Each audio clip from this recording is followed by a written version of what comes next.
First aid for emergencies. So the big deal is keep your cool, feel your feet, and breathe.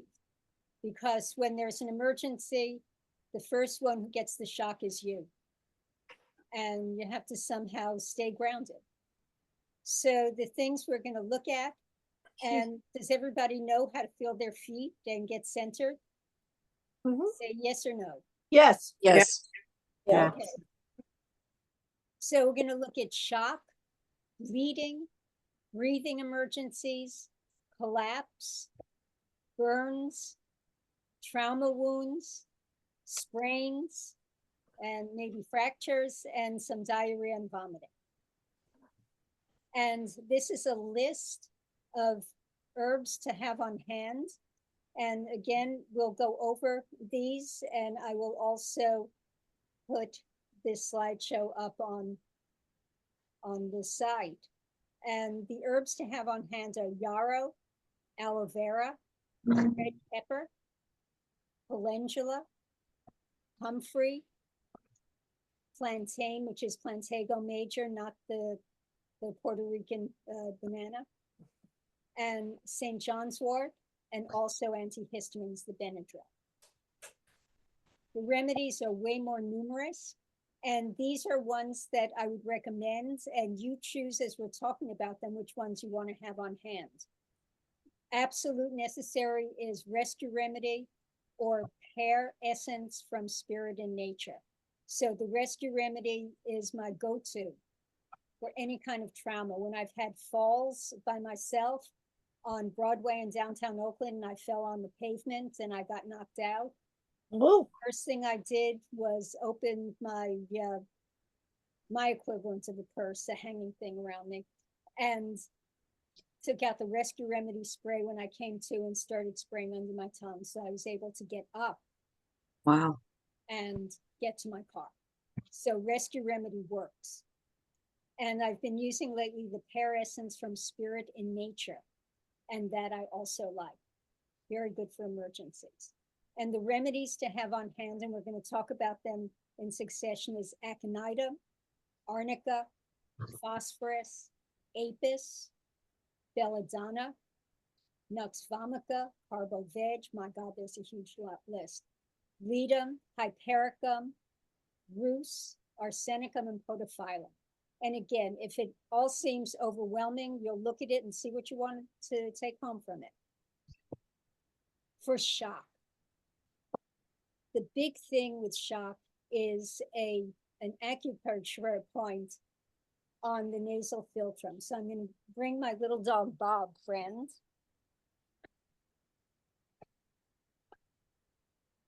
And here's Bob's mouth. We can't see you. We just see slides, Cheryl. Okay. Let's stop the share. No, I think it's that yours, Sarah, is on a different view. Maybe if you get your view set up with. I'm going to just go back and forth here. It's easier. So the note point is in your nasal philtrum. So everybody, underneath your nose, there's a groove, and you want to play right in that groove. And the pressure is pushing in so that you feel your gums. And you can use your finger, a fingernail, a ballpoint pen that's not with the point open. On the animals, it's right between the nose and the upper lip. And you'll find a place in there. It doesn't have to be exact. Pressing in that general direction with as much pressure will revive an animal if the animal is going to revive. I've used this during anesthetic emergencies where the animal dies on the table. And we've used acupuncture in that area, and it helps revive. It's called the revival point. wow. And it's known as governing vessel 26. But again, it's inside the nasal philtrum. So pressure there. And we got to see now, guys, if I can get back there. We go for the share. Yay, yay.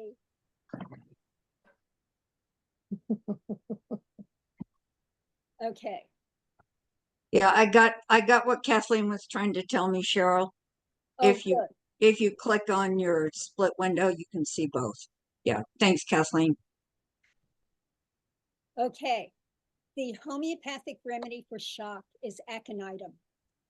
And it's the remedy, it's monkshood. So monkshood is the plant, is very beautiful, and it's very poisonous. As the homeopathic remedy, it is one of the best emergency remedies to revive. So it's used in accidents where you get knocked out.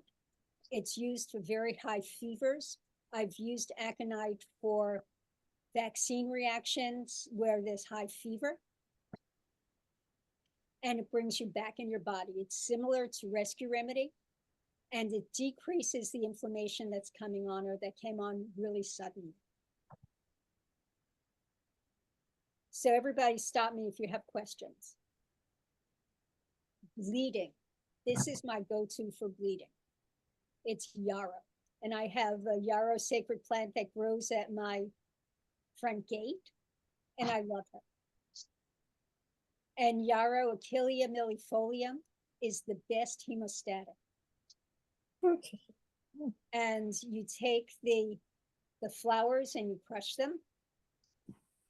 You can also dry them. You can use it as a poultice.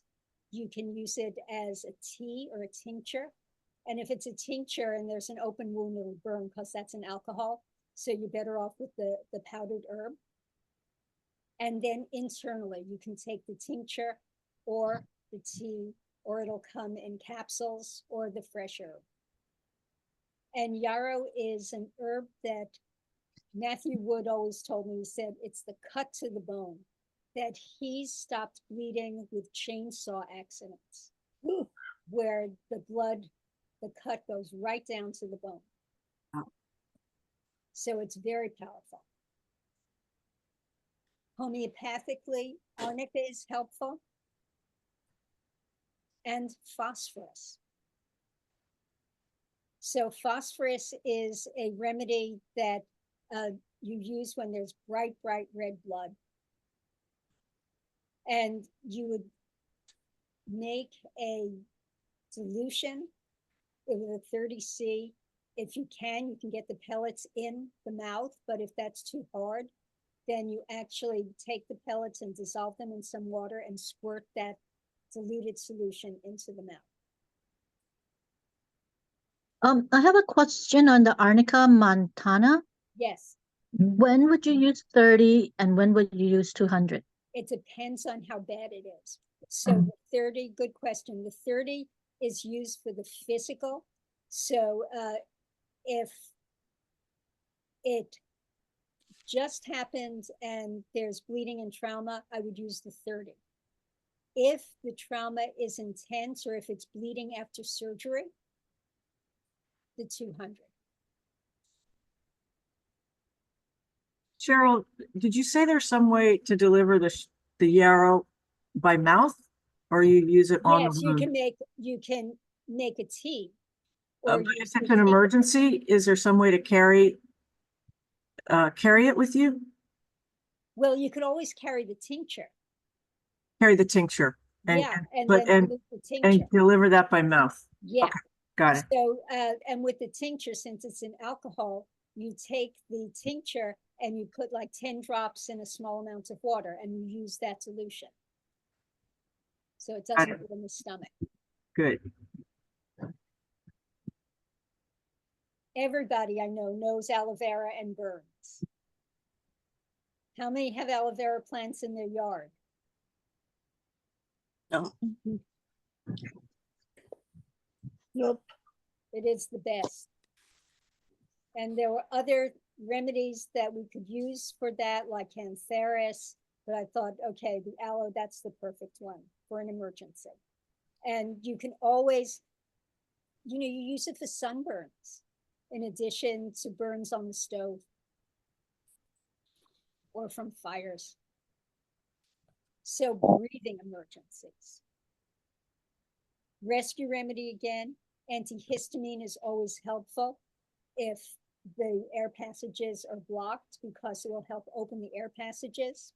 Vitamin C, but we're looking at a few acupressure places. I'm going to bring Handy Dandy Bob again, and we're going to stop the share because it's too little for me to see.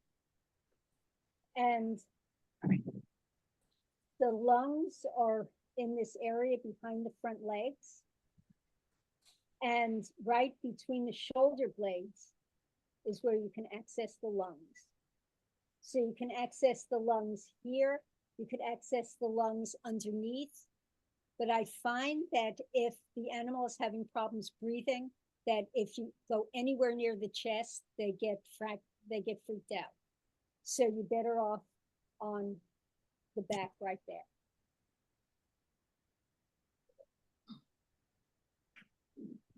And we're stopping the share again. This is interesting. Oh, there it is. I'll get it, guys. So the other place is the elbow crease. And can you see now? Can you see the little bob in your little Yeah. window? Yes? Yes. Yeah. Right on the elbow. So there are chest points for the lungs and heart in the elbow crease. So if you can't get to the back and you can get to the arm, that's where you do it. And the other thing that I wanted to say is that if you cannot touch your animal, you can stand next to your animal and do the points on yourself. And that's transferred over. Oh. So when you get a breathing emergency, like you get with an allergic reaction, like a bee sting, the tissue gets congested, the passages get swollen, everything turns red or purple. And the best place that APIS works is when there's swelling around the muzzle and it feels really hard and tight. Mm. If it doesn't feel tight yet, APIS may not be the best fix. Go with Belladonna 30C. Belladonna is for the beginning of the inflammation before it gets tight. So these are nuances. When you're in an emergency, you use whichever you have. But I'm just trying to point out the nuances right now. Collapse. How many people have been with an animal who is collapsed? Anybody?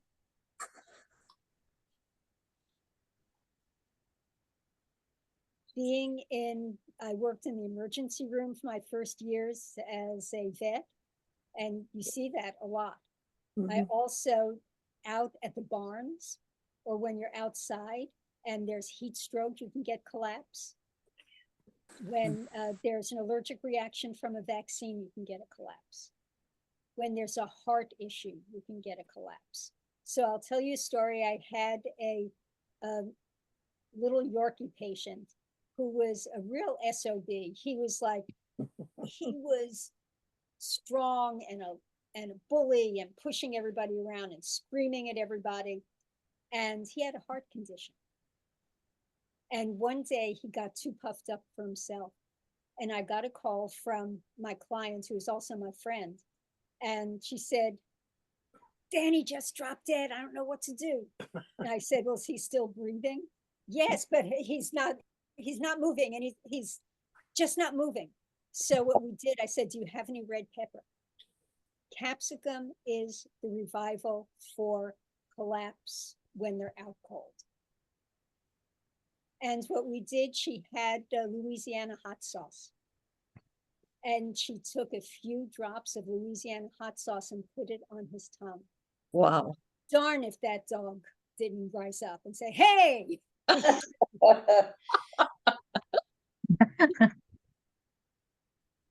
So the red pepper really is helpful.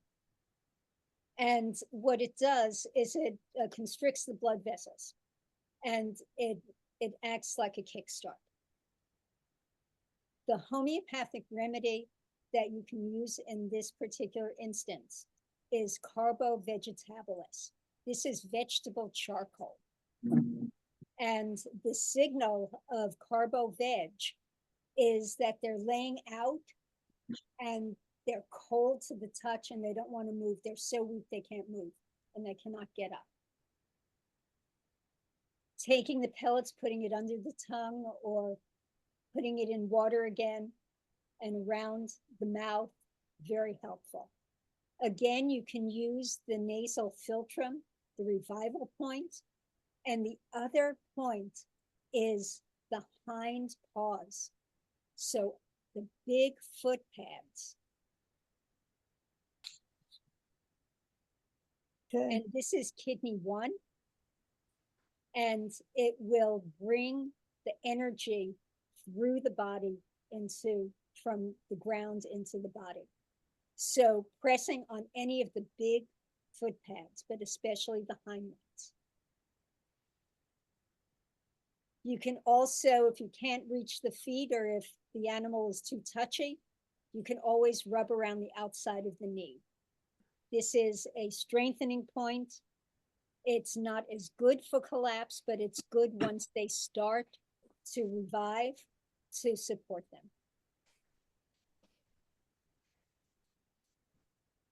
Wounds. Okay, before we go through my list, what do people use? What have you used? Just water, for sure. Okay, Saline. Yeah, saline. yes. Trim the hair around the wound. Trim the hair around the wound. Kaleido silver. Colloidal silver, all those are good. Hmm.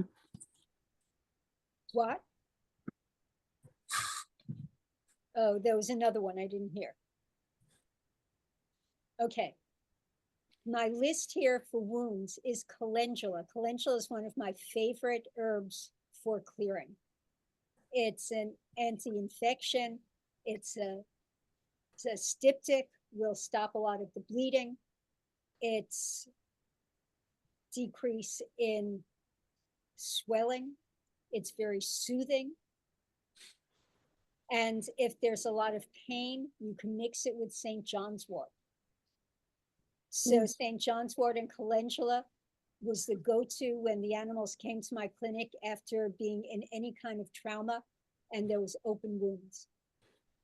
And you could barely touch it. So you can make a tea, and especially if it's on the feet, you put the feet in the cup with the calendula tea and a little bit of St. John's wort to kill the pain. If there's already a lot of infection coming and it smells really bad, the herb that you use is plantain. So plantain or Plantago major is around all over the place.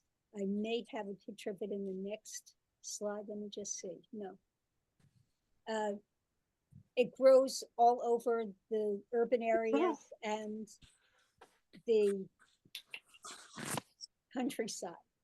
And it's known as white man's footprint because that's where when you step, every place you step, you leave your own mark. And the weed that grows between the cement is plantain. And this is where psyllium comes from. So the tops of it have psyllium seeds in.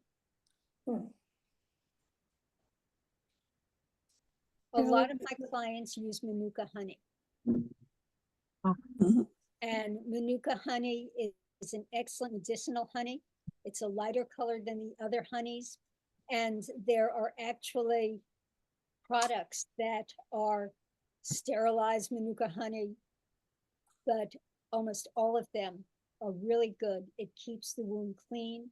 It's an antibacterial. It's an antifungal. It's an anti-inflammatory. Are you putting the honey straight? Because I've used it before and it's really sticky. Yes, you put it on straight. Oh, And in this case, you do want to wash it off with water first. You know, wash the wounds off first. So the manuka honey is put on after you do your either calendula or your saline or water or whatever you're using. This raises another question that you might have a suggestion. There's a lot of techniques, but how do you keep your cat or dog from licking it? How about tape around the mouth? I mean, I've taped up wounds, but I've also understood that it's good to give them air. Yes. So you can put one of those horrible collars on. Yes, I've used those. Yeah. You But can. they have soft ones now. They have a whole variety of things. They also have surgical suits now, so you can cover it up, but if there's still air that gets in and out, that the animal can't get at it nearly as much. I bought one, an inflatable one for Hazel recently, and it worked really well. It looked like a little watermelon slice around your neck, so it was Yeah. kind of cute. And she didn't feel like she was wearing the cone of shame. Oh No. no, she loved it. She thought she was cat's pajamas with that little necklace on. I've used my socks too, to just tape them on, double them up, and they have to be taken off regularly, but it works initially to prevent that first couple days of licking on it. Great ideas. Thank you. And the last herb that I want to mention here is comfrey. And we're going to talk also about comfrey when we talk about fractures, but comfrey is excellent for helping the connective tissue heal. And you could use comfrey compress. You can use some comfrey tea. You want to be careful not to overdo the comfrey because the FDA for a while took comfrey off the market because there was a case of a liver toxicity, but that was when someone was using massive doses and the patient had liver issues to begin with. But comfrey is a very soothing herb. For splinters and puncture wounds, again, plantain as a compress. And the remedies are ledum pal and hypericum, which is St. John's wort. So if your cat gets into a fight or your dog gets into a fight, comes back with an immediate wound, and you know there's a puncture there, you make up a little homeopathic remedy, and the combination is arnica, ledum pal, and hypericum. You add a little bit of rescue remedy, put all these things in a small amount of water, shake it up, and you give 1 or 2 droppers right away. And then within the next hour, maybe before you go to sleep, by the next day, it's 90% of the time they're healed. Cheryl, that's a picture of Plantago major. Yes, it is. So that's what thank you. that's what the plant looks like. Yes, thank you. It looks kind of like spinach. Yes, it does. I forgot that I had that there, and I'm looking straight at it. And this was after I said no plantain. But you can tell the plantain. There's also the skinny ones that's called lanceolata. Right. It has thin strips coming out, but you see the stalk in the middle. Right. The stalk is stalk different, gives it away. That has the little flowers on it, that it looks like a cone, and there's a little necklace around, or a headband around of little white flowers. And this is, that cone is where the psyllium seeds come from. So what do you use as a compress? The leaves or the leaves? Okay. The leaves. And the way you do it, the way I was taught on my first herb walk, is you pick some of the leaves and you put it in your mouth to macerate it to start the thing, and then you slap it on your wound. And then after I did that, I saw the dogs come by and pee on those leaves. It's not really good. So you want to make sure that whatever is sticking in your mouth You wash it. has not been recently urinated upon. Oh, Fair boy. warning. Hey, But- Cheryl, do you consider foxtails in this category? Punctures? Foxtails are different. Okay, Foxtails, the foxtail, depending on where it is, the foxtail has a barb at the end that goes only one direction. Yeah. And it's very challenging to get that out unless it just went in which case plantain compress can help pull it out, and silica, homeopathic silica, as a 30C, repeated. But 9 out of 10, you have to go in and have it taken out because of that direction of the barb. thank you. It's bad. Okay, sprains, strains, fractures. This is a picture of comfrey. I love comfrey. I do not too. plant comfrey in your garden without having it be in a pot, because comfrey will take over. And it took over my whole garden one year. And so I learned by that.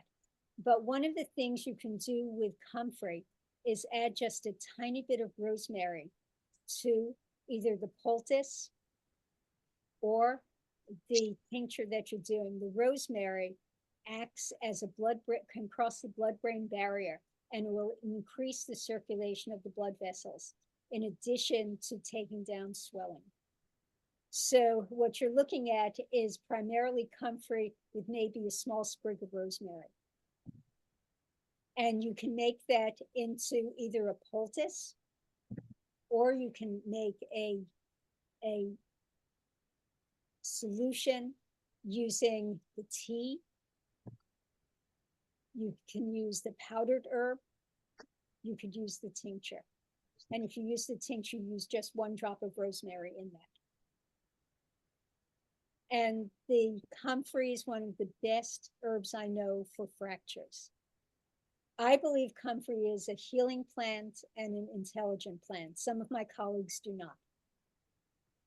So I really like comfrey. For a sprain, the best is rutagraviolens. And rutagrav is for tendons and ligaments that get sprained.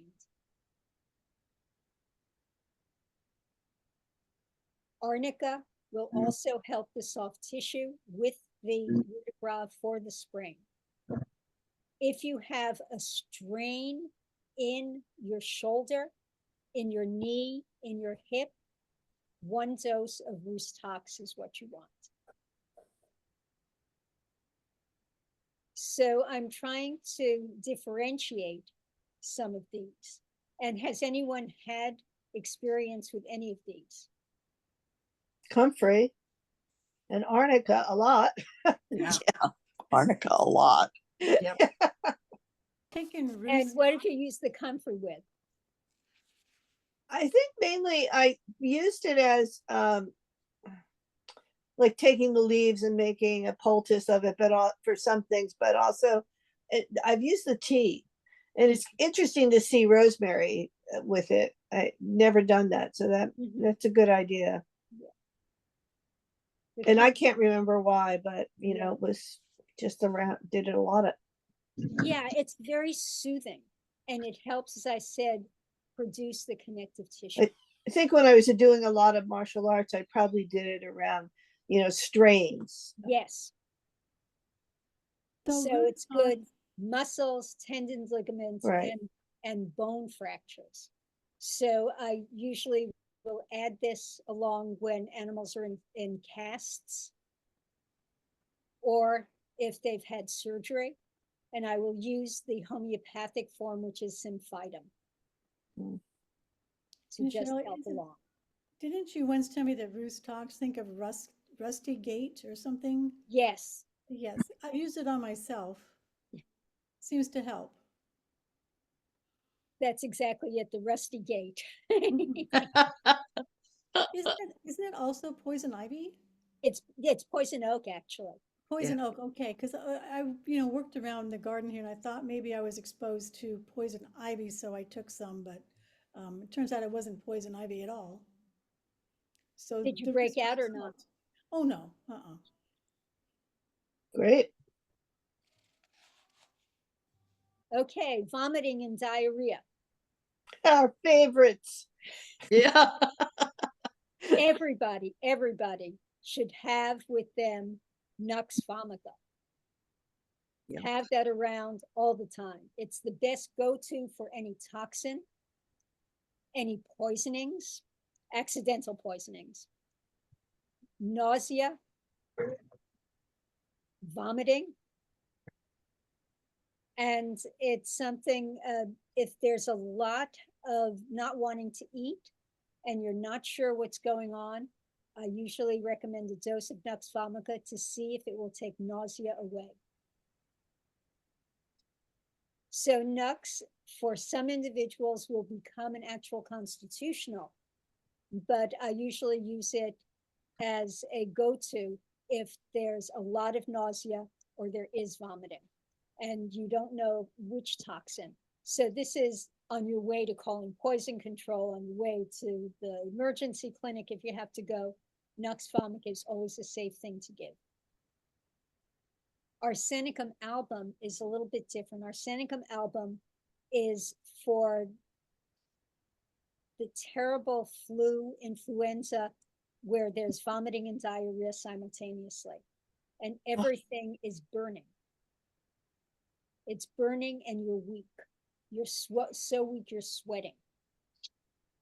And the Arsenicum album is really helpful for that. So the picture, I have the first aid homeopathy chart that some of my friends who have come to different in-person clinics have seen. And the picture for Arsenicum album is someone laying in bed with holding the tissues and they can barely bring the tissues up to their nose. And they can't breathe. They can't get up, they're so weak. The other remedy that I use that I recommend having on hand is podophyllum. And podophyllum is the mayapple, and it is used for traveler's diarrhea. So it's a Montezuma's Revenge, traveler's diarrhea, or the diarrhea that's so bad and stinky that it spurts out, that it's got a lot of fluid, mucus, a lot of unpleasant odors, and the podophyllum is one of the best. And the picture here is of the mayapple.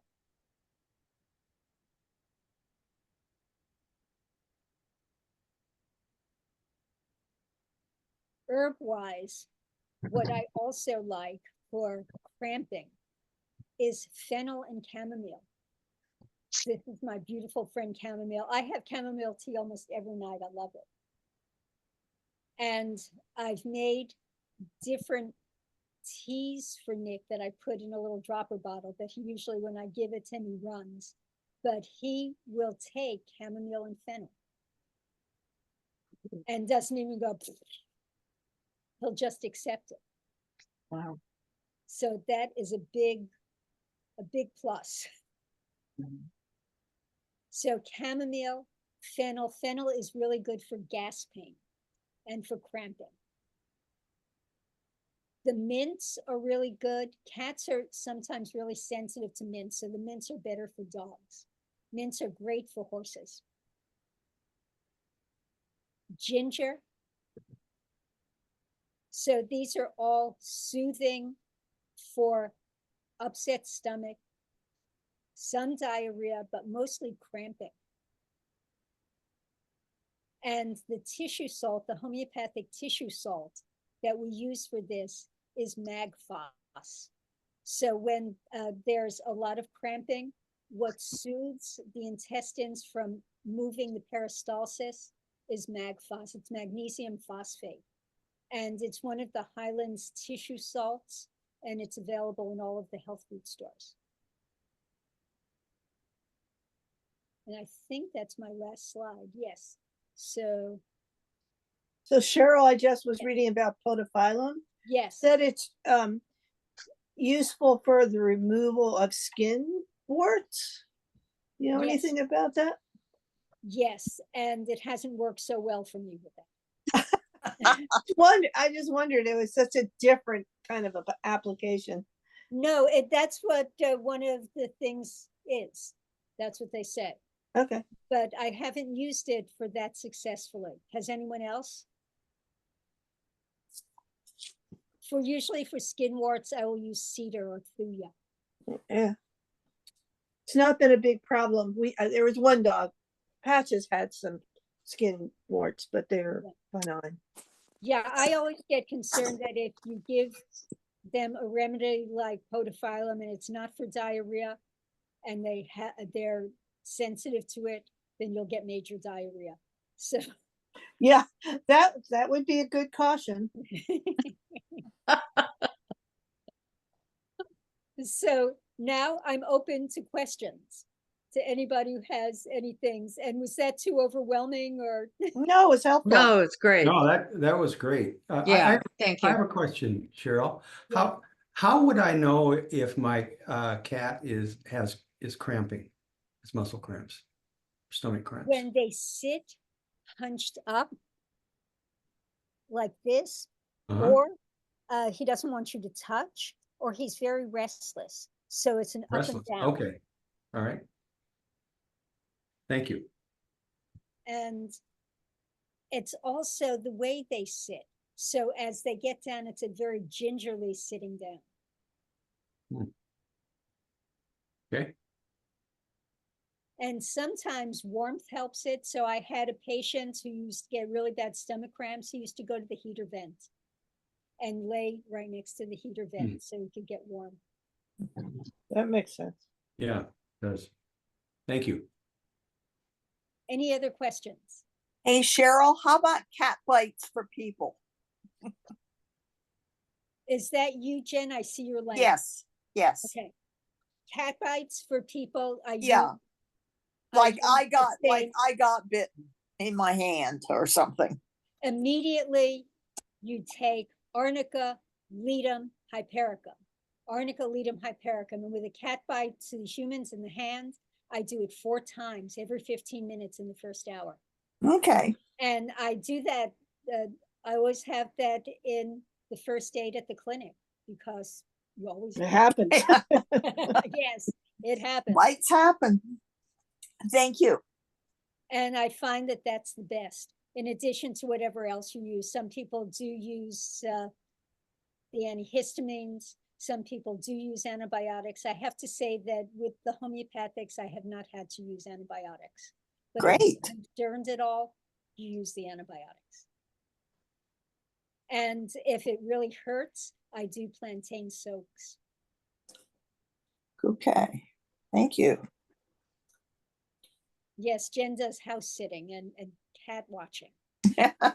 So, Cheryl, I have a question for you. yeah. Everything that you recommended for wounds and then for sprains, strains, and fractures, are there any contraindications for horses of using any of these products, or would they all No. be They're Okay. all fine because I've used them with horses. okay? Cool. Are you still going out to the horses, Jane? I actually have my own horse now. Cool. Yeah. So Great. Cheryl, speaking of horses, you had a seminar some time ago where, before I even was into horses, but it was one where you were explaining acupressure points for different types of colic. Yes. I printed that out and it's at the barn, but maybe Jane might be interested in something like that. Oh, the colic acupressure points. Yeah. Yeah. I have them, Jane, but there's also Tallgrass will have them on their site. Okay. And if you can't find it, I'd be happy to send you stuff. But you could always look in the Four Paws book and look at the stomach points. And you basically want to go into like underneath in the belly, Yeah. beneath, but you also want to go in the elbows, behind the makes sense.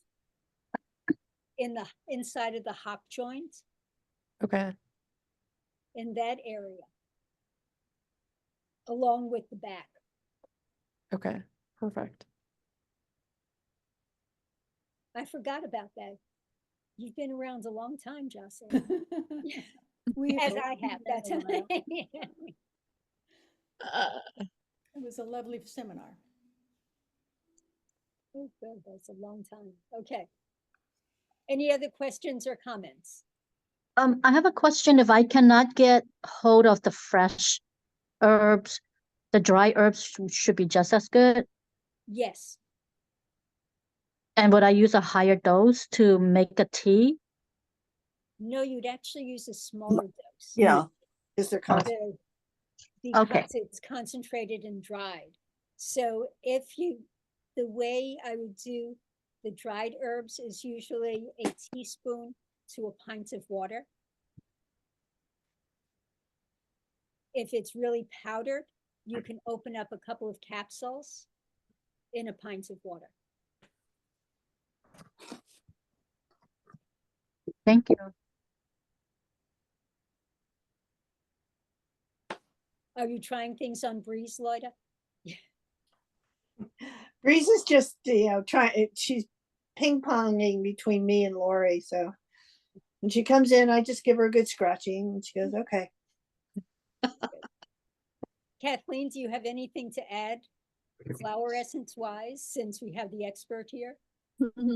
I would say one thing is that with the rescue remedy, when you are giving rescue remedy to your animal, open your own mouth, put some in, and then give some to your animal, and then because a lot of times we forget to do that for ourselves. That's a good Yes, idea. well, I always with Nick, one for you, one for me, one for you, Uh-huh. one for me. Yeah. And I don't know about for colic with T-Touch, we do ear work for colic in Yes. horses, and that's been really dramatic. We have a lot of case studies that are like, that really works. So Oh, that's absolutely true. Because I have had different clients at the barn when their horses were down and they were waiting for the vet. The best thing that they liked were the ear points that I showed them. And if you're not sure of where to do it, you just do the whole ear. And you'll find the place that your horse really likes. That works for the dogs also. Yes. I'll swear to that.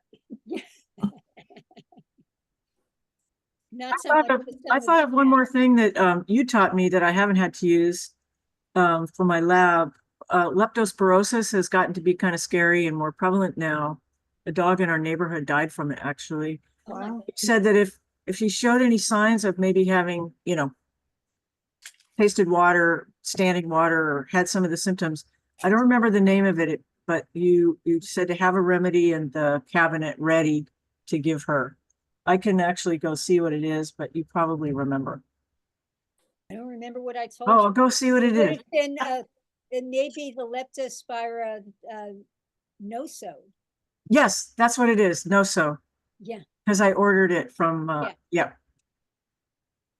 So that's I'm actually in process of working with a cat who's had terrible vaccine reaction that turned into a number of different things.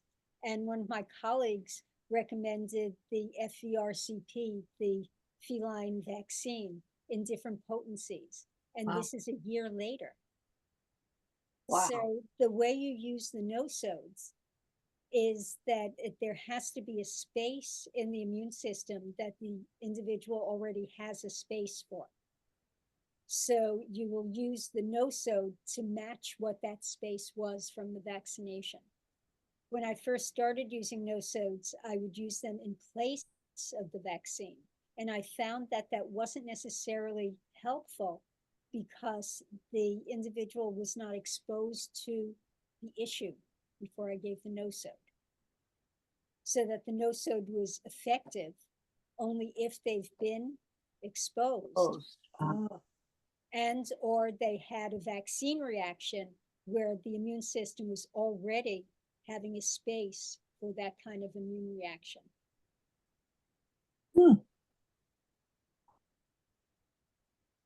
I remember the issue with the leptospirosis vaccine is it has a very limited span of It effectiveness. has, yes. Yeah. Well, good. This is All like right. being reminded to get your earthquake kit up to date, except for our animals. I like it. Very true. Great. Thank you for ending on that good note. Thank you. Great. Thank you. Thank you, Cheryl. Cheryl. Thanks, Everybody. everyone. And nice I'll to put see it all of up, you. As soon as I get the recording, we're gonna stop the recording.